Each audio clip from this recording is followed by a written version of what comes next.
Chers étudiantes et étudiants, nous voici à la deuxième leçon du module mathématiques 1. Cette leçon concerne les ensembles. Dans cette leçon, nous allons étudier un certain nombre de propriétés sur les ensembles.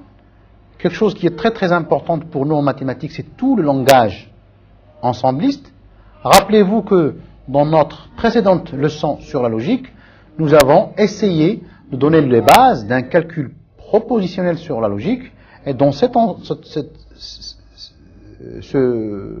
leçon, nous allons donner une base du calcul ensembliste.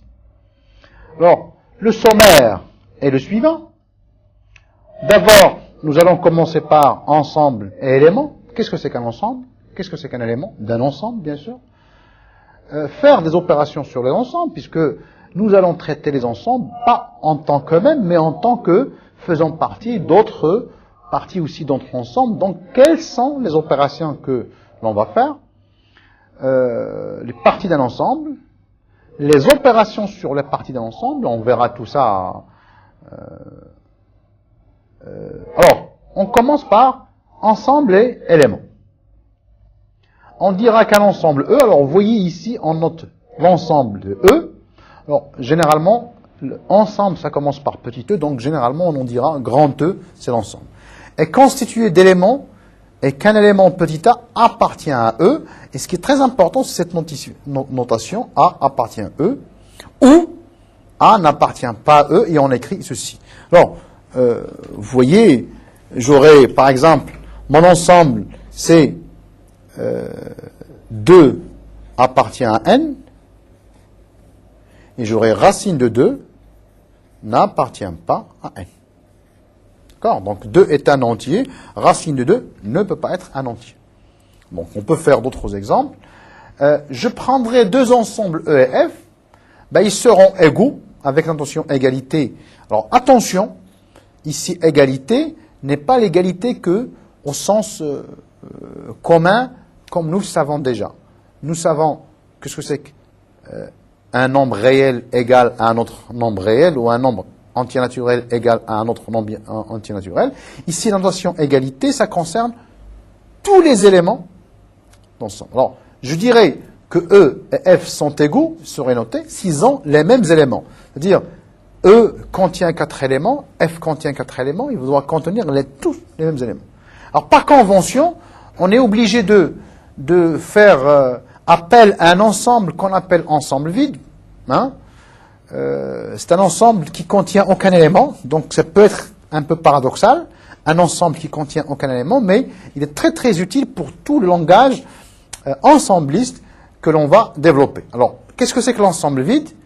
On ne peut pas imaginer, si vous voulez. Donc, quand je dirais l'ensemble R, je peux imaginer des nombres réels. Quand je dis l'ensemble des entiers grand N, je peux imaginer des entiers. Quand je dis l'ensemble Z, je peux imaginer les entiers relatifs. Mais quand je dis l'ensemble vide, on ne peut pas l'imaginer. Bon, c'est un ensemble qui ne contient aucun élément. Un ensemble E peut être fini, comme il peut être infini. Alors, s'il est fini, il peut être donné en extension. Attention, quand je peux le faire. C'est-à-dire, ici, quand je dis l'ensemble 1, 2, il est évidemment donné en extension pour la simple raison que je peux le faire. Mais quand je dis l'ensemble des n appartenant à grand N, tel que n est inférieur à égal à 10 000, je peux imaginer cet ensemble-là, mais est-ce que je peux le donner en extension? Théoriquement, oui, mais pratiquement, non. Parce que ici, n inférieur à 10 000, vous pouvez imaginer que c'est 0, 2, ainsi de suite, jusqu'à arriver à l'ensemble 10 000. Donc, je peux le donner en extension théoriquement, mais pratiquement pas. Donc, c'est pour ça que on va être obligé parfois, non pas à donner les ensembles pas en extension, même s'ils sont finis, mais les donner avec des conditions. Donc, attention, ici, c'est un ensemble fini que je donne en extension. C'est un ensemble fini que je ne donne pas en extension parce que, bon, vous voyez, il contient au moins 5000 éléments, donc je ne peux pas le faire. Donc, ici, exemple, E égale 2, 4, 7, 12, et les données en extension. Alors, ce qui est très important, c'est, dans des écritures comme ceci, écrire 1, 1, de 2, c'est la même chose qu'écrire un 2. Le fait de répéter ici 1 deux fois n'ajoute en rien l'information donnée par cet ensemble. Le fait de faire 2 fois le 2 dans cet ensemble-là n'ajoute en rien l'information 2 dans cet ensemble. C'est-à-dire que les répétitions ne servent à rien quand je donne les éléments d'un ensemble. De même, quand j'écris l'ensemble 1 et 2, et quand j'écris l'ensemble 2 et 1, manifestement, ils contiennent les mêmes éléments. Donc, en fait, ils sont égaux, avec la définition de tout à l'heure. Donc, cela signifie tout simplement que, quand on travaille avec les ensembles, pas de répétition. Et on ne tient pas compte de l'ordre de citation des éléments dans notre ensemble. L'ordre dans lequel ils sont donnés n'a aucune importance. Donc déjà, ça nous simplifie un petit peu, ça nous simplifie un petit peu l'écriture. Vous voyez ici, maintenant, des cas très spéciaux d'ensemble, le parti, c'est l'ensemble E formé d'un élément, on l'appelle singleton, donc ça c'est beaucoup plus une manière de faire du langage, c'est un singleton. Un ensemble qui contient 2 éléments est appelé pair. Alors, si l'ensemble est fini ou infini, même s'il est fini, l'ensemble peut être donné par compréhension, c'est-à-dire par condition. Donc, ce que j'avais fait tout à l'heure, l'ensemble des x appartenant à R, tel que x est supérieur ou égal à 5, l'ensemble des n appartenant à grand N, tel que n est inférieur à 10 000, sont 2 parties issues. La première écriture, c'est un sous-ensemble de l'ensemble des réels dont les éléments sont tous supérieurs ou égaux à 5. Donc, l'écriture x supérieure ou égale à 5, c'est ça ce qu'on appelle par compréhension. La même chose ici, je prends l'ensemble des entiers naturels, tels que n inférieur à 10 000. Par compréhension, cet ensemble ne contient que les entiers qui sont tous inférieurs ou égaux à 10 000. Alors maintenant, on va passer aux opérations sur les ensembles. Alors, je vais revenir un petit peu en arrière et se rappeler un petit peu que dans notre précédente leçon sur la logique, nous avions fait un certain nombre de définitions sur des prédicats qui étaient par exemple la conjonction, la disjonction, l'opération du bar ou du contraire, ainsi de suite et ainsi de suite. Alors, comme on est en train de développer un langage ensembliste qui est pratiquement pareil, comme vous allez le voir, nous allons développer un certain nombre de définitions, mais dans ce cas-là, avec des définitions ensemblistes.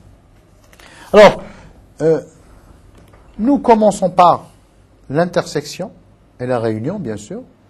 Qu'est-ce que c'est que l'ensemble E inter F?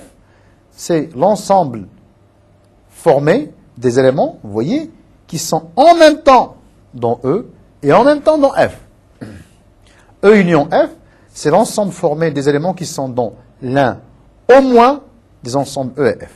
Revenons un petit peu au langage de logique. C'est comme si on avait dit E et F. D'ailleurs, vous voyez ici, ils sont dans E et dans F. Donc, nous comprenons parfaitement maintenant qu'on a une sorte de parallélisme entre le langage ensembliste et le langage logique. E union F, comme vous venez de le voir, comme vous êtes en train de le voir, c'est qu'ils sont dans l'un au moins, c'est-à-dire dans E ou dans F. Donc, dans l'un au moins des deux ensembles, ça nous permet de voir un petit peu l'ensemble E inter F et l'ensemble E union F. Alors, on fait des dessins, mais c'est parfois très très utile pour voir des propriétés ensemblistes. C'est très très utile de faire des dessins. Donc, vous voyez ici, je prends l'ensemble E. Je prends ici l'ensemble F. J'ai un certain nombre d'éléments, vous voyez.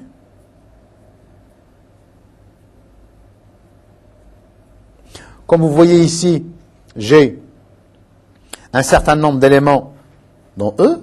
Ça, c'est l'ensemble E, vous voyez. Je suis en train de suivre le contour de E. Ça, c'est F. Et donc, E union F sont dans l'ensemble des éléments qui sont en même ou dans E ou dans F. Donc, cet élément-là, il est dans F. Donc, il est dans E union F. Cet élément-là, il est dans E et dans F, donc il est dans E union F. Cet élément-là est dans E, donc il est dans E union F. Parce qu'on avait dit que la réunion, c'est dans l'un en moins. Donc finalement, si on me demande c'est quoi E union F, ça va être ça. Ça va être toute l'enveloppe, tous les éléments qui sont enveloppés par ceci. Ça, c'est E union F. E inter F, par contre, c'est quoi? C'est l'ensemble des éléments qui sont en même temps dans E et en même temps dans F. Donc, E union F, ça va être ceci. Donc, je vais le noter un petit peu différemment en faisant ces petits zigzags. Donc, ça, c'est E union F, E inter F, et tout ça, c'est E union F. Donc, on rappelle, E inter F, c'est l'ensemble des éléments qui sont dans E et qui sont dans F. E union F, c'est l'ensemble des éléments qui sont dans E et qui sont dans F. Ou dans F. Donc, nous dirons que deux sous-ensembles sont disjoints si leur intersection est vide. Alors, comme dessin, j'aurais ça. Il n'y a pas d'intersection. Vous voyez, sur ce dessin, pas comme dans ce cas-là où on voit ici qu'il y a trois éléments en commun, ici, il n'y a aucun élément en commun. Donc, ceux-là, ces deux-là sont disjoints. Et vous voyez que la réunion, la réunion, ça signifie que j'ai pris deux parts distinctes, c'est E, c'est F. Donc, on dira que E et F sont disjoints si E inter F est vide. Dans ce cas, E union F est appelée union disjointe. Différence, alors, E inter F, de point de vue logique, c'est E. A et B. E union F, de point de vue logique, c'est A ou B. Maintenant, ensemble, on va passer maintenant à la différence, puis après au complémentaire. Vous voyez, ici, on note différence. L'ensemble E moins F, c'est l'ensemble des éléments qui sont dans E, mais qui ne sont pas dans F. Alors, comme exemple, ici c'est E, ici c'est F. Qu'est-ce que c'est que E moins F? C'est cette partie-là. Qu'est-ce que c'est que F moins E? C'est cette partie-là. Et ici c'est E inter F. Et maintenant, on passe à une autre notion qui s'appelle la différence symétrique. La différence symétrique entre deux ensembles E et F, vous voyez ici noté par delta, c'est l'ensemble des éléments qui sont dans la réunion et qui ne sont pas dans l'intersection. Alors ici, vous voyez, rappelons-nous que ça c'était E, ça c'est F, tout ça c'est E union F, ça c'est E inter F. Dans ce cas-là, la différence symétrique, ça va être quoi? Ça va être ce que je vais assurer.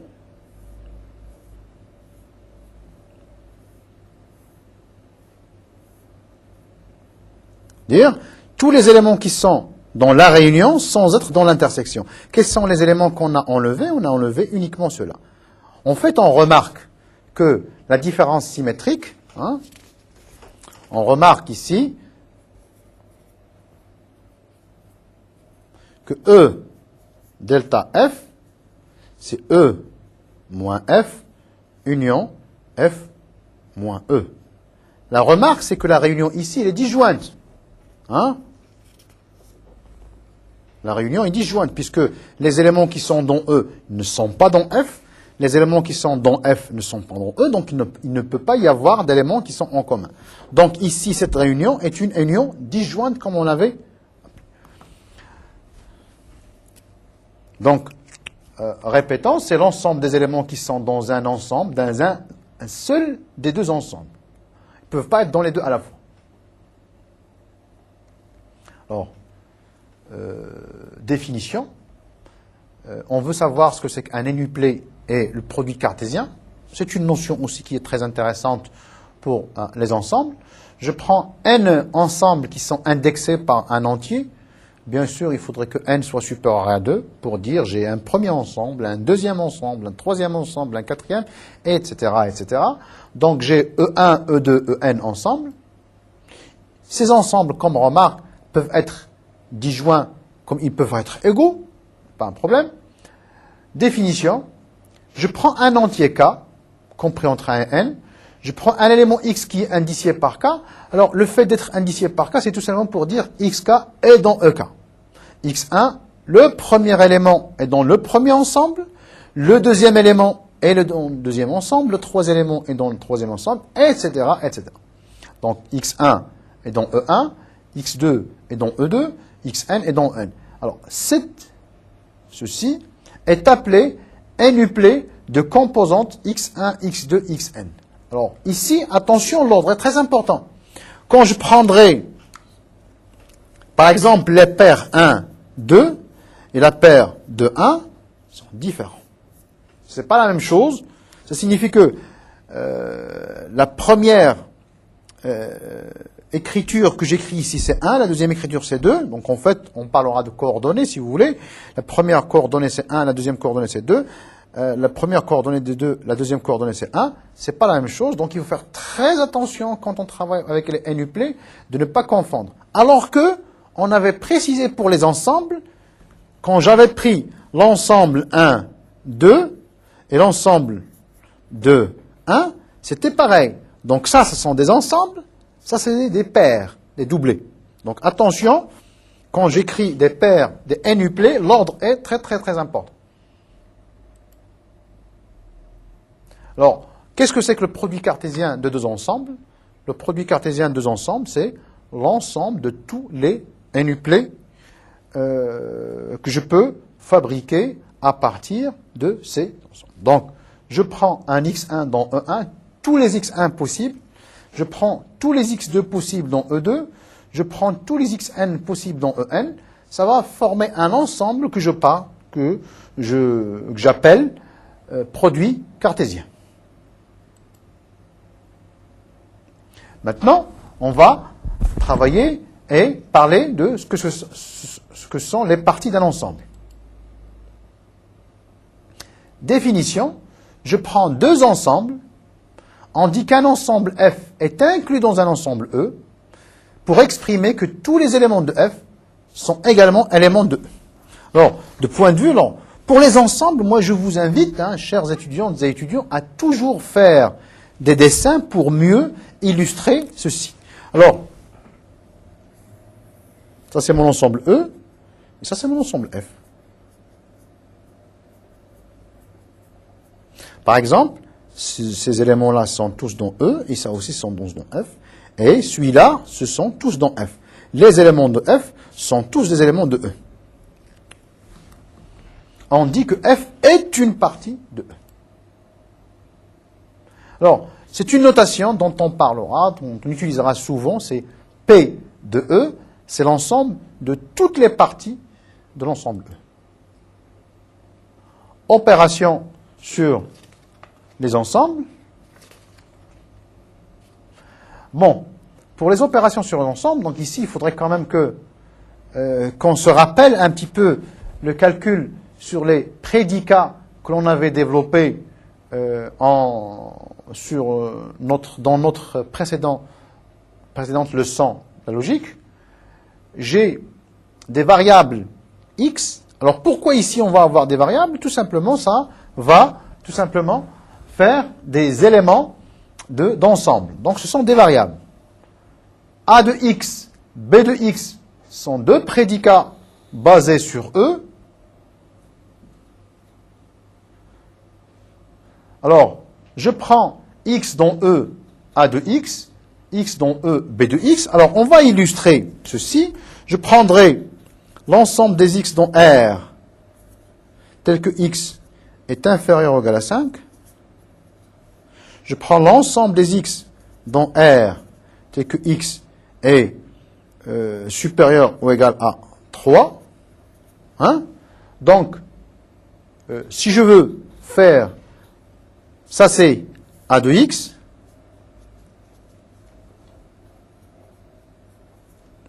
ça c'est B de x, pardon, ici c'est inférieur ou égal.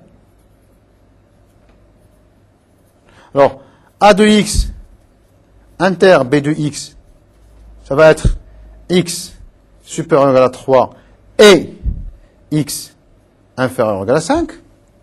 Donc, quand je prendrai l'ensemble des x appartenant à R, tel que x inférieur ou égal à 5, union l'ensemble des x inter appartenant à R, tel que x supérieur à 3, ça va être justement, ça c'est A de x, ça c'est inter, ça c'est B de x, ça devrait donner l'ensemble des x appartenant à R, que A de x, inter B de x, ça va être noté tout simplement supérieur ou égal à 3, inférieur ou égal à 5. De même, donc ça c'est pour l'intersection, de même l'ensemble des x appartenant à R, x inférieur ou égal à 5, union l'ensemble des x appartenant à R, c'est que x supérieur ou égal à 3. Donc ça, toujours, c'est A de x. Ça, c'est la réunion. Alors, j'insiste un petit peu, je le réécris, comme vous avez remarqué. Ici, c'est B de x. Donc, je vais obtenir x appartenant à R, tel que x inférieur ou égal à 5 ou x supérieur ou égal à 3.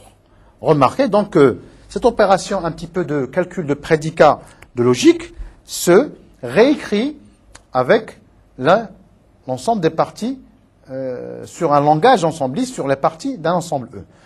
Vous remarquez ici toujours que je prends A de x, je prends union, je prends B de x. C'est comme si j'ai fait rentrer tout simplement le U se transforme à l'intérieur en OU. De même, de la même manière comme on avait vu tout à l'heure, x appartient à E, A de x, inter, x appartenant à E, B de x, l'intersection qui était, je dirais, à l'extérieur, est devenue avec un E à l'intérieur.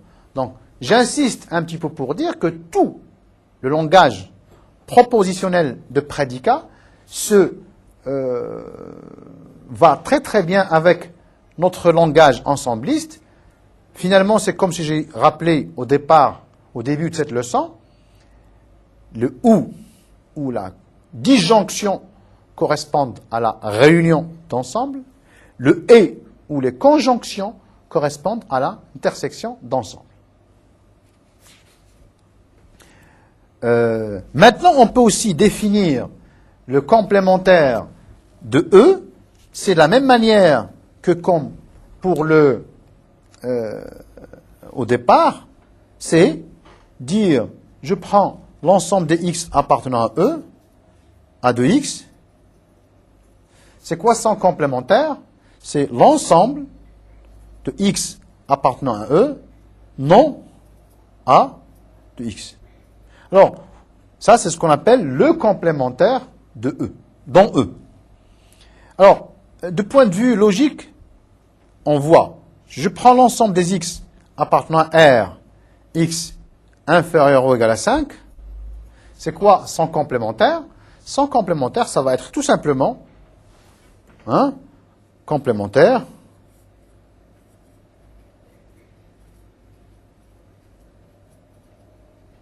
ça va être l'ensemble des x appartenant à R, non, ici A de x, c'est x inférieur ou égal à 5. Donc, on a besoin de chercher quelle est la négation de x inférieur ou égal à 5. La négation de x inférieur à 5, c'est tout simplement x strictement. Faites très attention, chers étudiants et étudiants, quand je travaille avec des supérieurs ou égales ou avec des inférieurs égales, ou je travaille avec des supérieurs stricts ou des inférieurs stricts, alors, la négation d'un supérieur strict, c'est inférieur ou égal. La négation d'un supérieur ou égal, c'est un inférieur strict. Et de même, la négation d'un inférieur strict, c'est un supérieur ou égal. La négation d'un inférieur ou égal, ça va être un supérieur strict. Donc, il faut se méfier.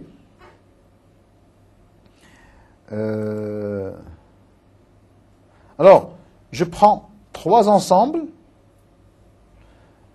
A, B et C, quelconque de E, alors,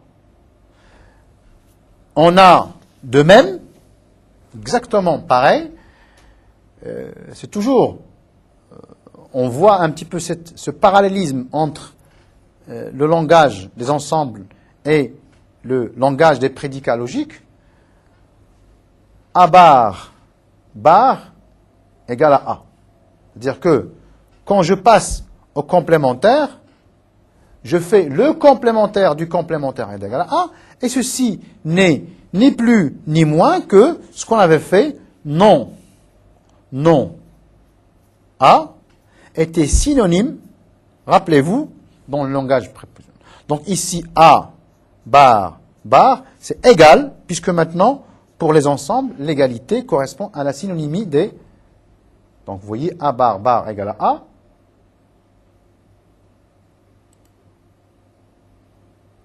Alors, de la même manière, on a A inter A égale à A. Du point de vue logique, ça correspondait à A et A synonyme à A. Ici, je travaille avec des parties d'ensemble. Ici, je travaille avec des assertions ou des propositions. De la même manière, A union A égale à A, ce qui correspond à A ou A synonyme à A. Donc, si vous voulez, ça c'est ensemble. Ça c'est prédicat ou assertion. De même, la commutativité, donc ici j'aurai A inter B égale à B inter A. Ici c'était A et B synonyme de B et A. A union B égale B union A. Du point de vue synonymie, j'aurai A ou B synonyme de B ou A. Donc, maintenant aussi, on a de même, on peut démontrer que on a l'associativité qui est la suivante, A inter B inter C, qui est exactement pareil que A inter B inter C, A union B union C, qui est exactement... Alors, A inter B inter C, qui est égal à A inter B inter C. La même chose, A union B union C, c'est la même chose que A union B union C. Alors, ces différentes propriétés qu'on a ici, si vous voulez, sont exactement pareilles que A et B et C, qui est égal à A et B et C, A ou B ou C, qui est égal à ou B ou C. C'est ce qu'on appelle l'associativité.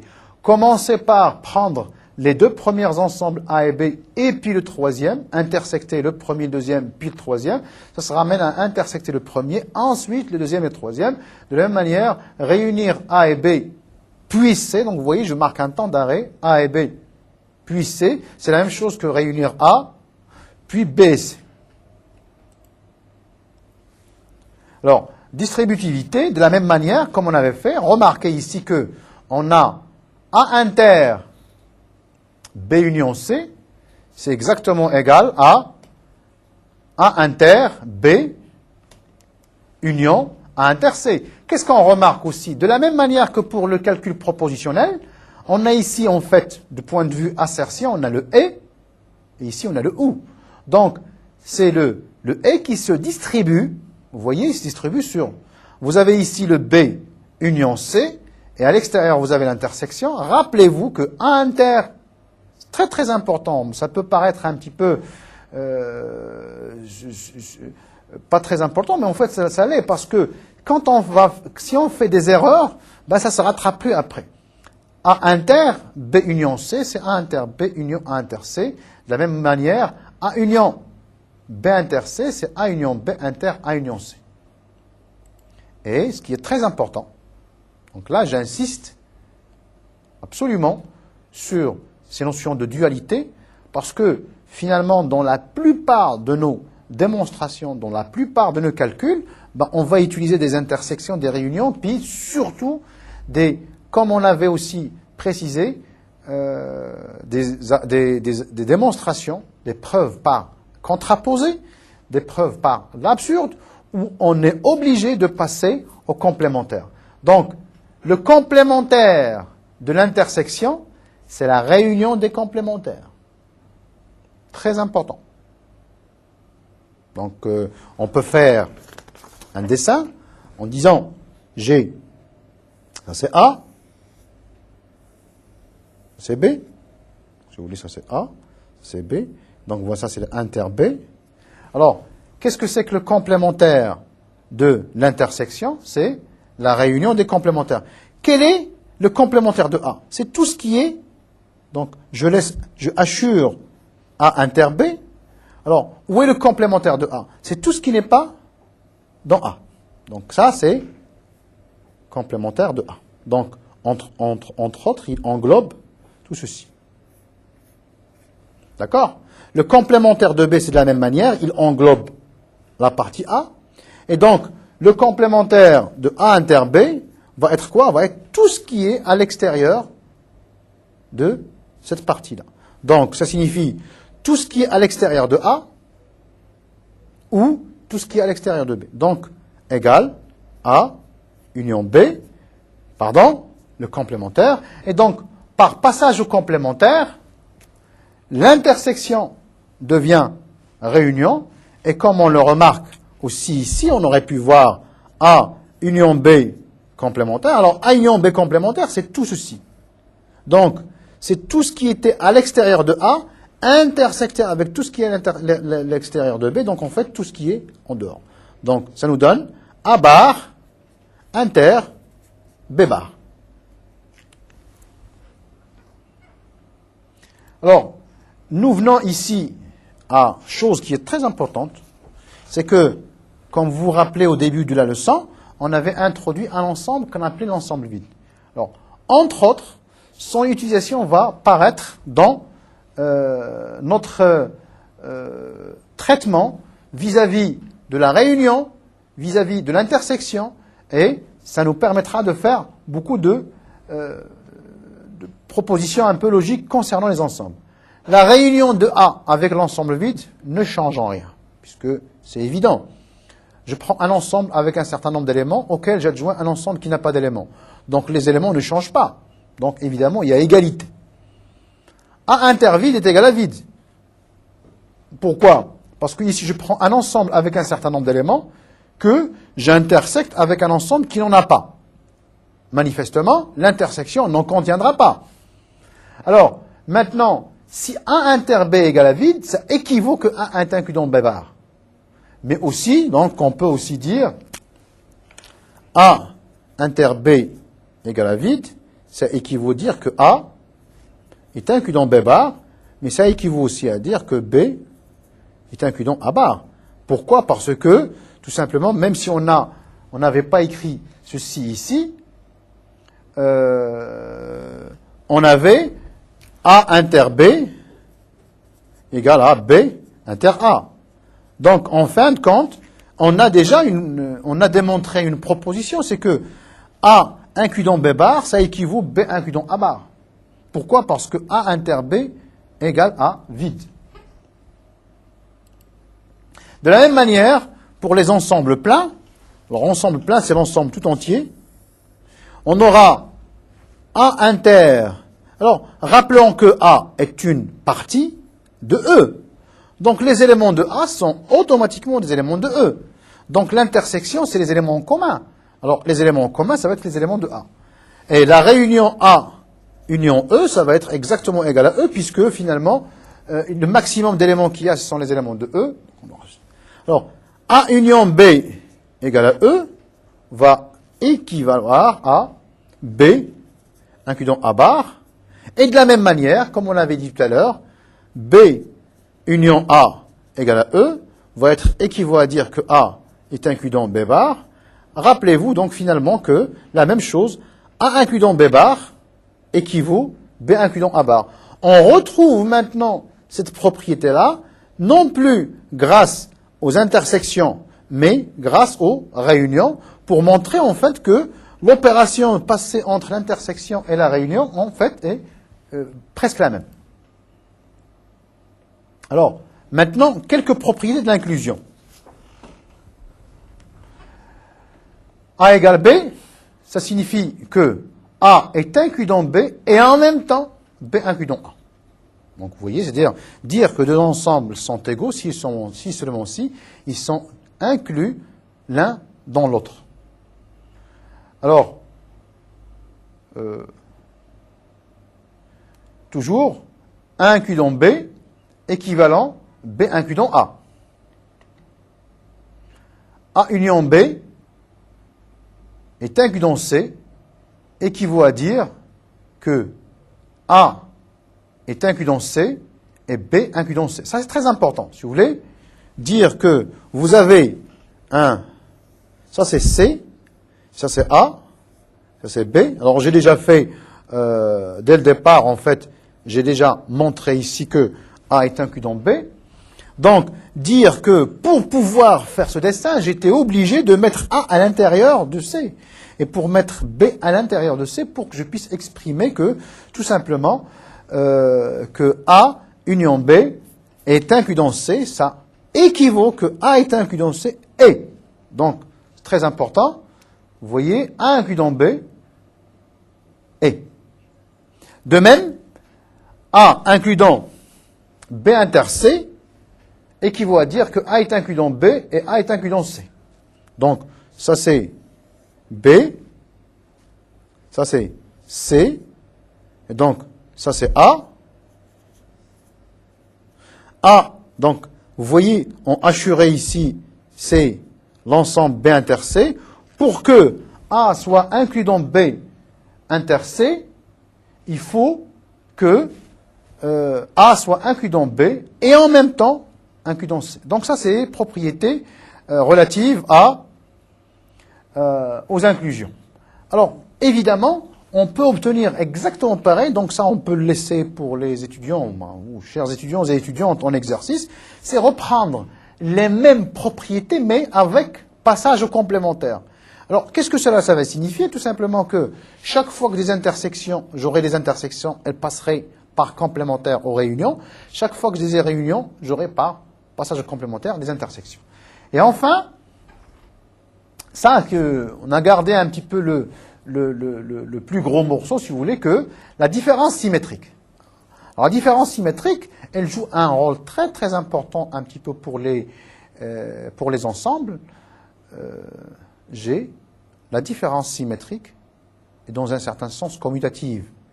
A delta B est égal à B delta A. Ça, on le sait, grosso modo, grâce au fait que A delta B, rappelez-vous que c'était A moins B, union, ici disjointe, rappelons-le, B moins A. Et donc, si je prends B delta A, ça va être B moins A, réunion, alors je vais écrire un petit D ici, disjointe, avec A inter moins B, et on remarque en fait que je sais que l'opération union est ne prendre E union F ou prendre F union E, c'est pareil. Donc ici on obtient cet ensemble-là qui joue le rôle de E, cet ensemble-là qui joue le rôle de F. Donc cet ensemble joue le rôle de F et de E. Donc en fait il y a égalité, effectivement. Donc A delta B égale à B delta A. A delta A égale à vide. Pourquoi? Car A delta A, c'est A moins A, union A moins A. Mais, quels sont les éléments qui sont dans A, qui ne sont pas dans A? Donc, ici, ça me donne exactement égal à vide. Enfin, vous voyez, A delta vide, donc c'est laissé un petit peu comme petit exercice. A delta vide égale à A. A delta B delta C, donc ça exprime l'associativité de l'opération différence symétrique. A inter B delta C, ça me donne A inter B delta A inter C. Donc, en fait, c'est la même chose qu'on fait pour les différentes opérations. Associativité et sorte de distributivité.